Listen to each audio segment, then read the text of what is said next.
Maayong hapon kaniyong tanan. Sa ato mga suking tigpaminaw, nining atong programang kini ang atong kaguran.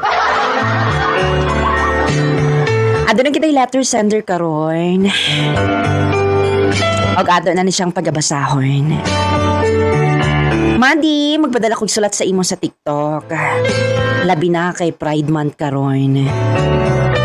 Naadi ko'y uyab, Pinoy. Pero naa siya sa US. 46 years old siya. Pero naa siya asawa o wala siya anak. Madi kabalo ko nga love ko niya kay quality time ang iyang ginahatag sa kuha. Tapos kinapadalhan ko niya kwarta, sana all. Gusto ko mag-abroad kay base in the future ba. Biyaan ko galit og mag-unsa na lang ko nga. Nag 1 year pa lang mi, last May 31. Mangutaan na lang unta ko kung unsa akong buhaton. Nang akong plano, ay mo abroad ko pero gaduha-duha jud ko kay mahadlok ko, inig-uli niya diri wala ko. Pero ana siya sa kuha nga mag-abroad ko, kung mag-abroad ako, basin mautro daw ang among relasyon. Madigi kapoy na ko sa kong kinabuhi. Dili ko maka-abroad tungod sa kong relationship niya.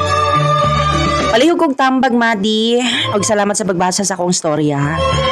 Para kanimo, kung kinsa man ka nagpadala, no? Nganong mo, kuan pa man ka nga naman ka siya asawa, Madi.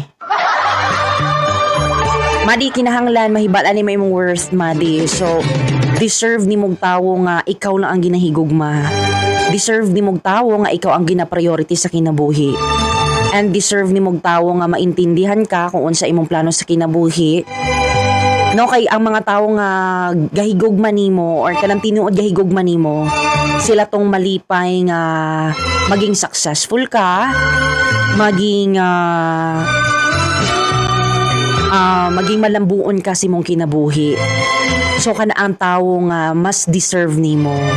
Pero wala gyapon ko ga-judge sa imuha kung unsay relasyon nyo karon, unsay estado nyo sa kinabuhi karon.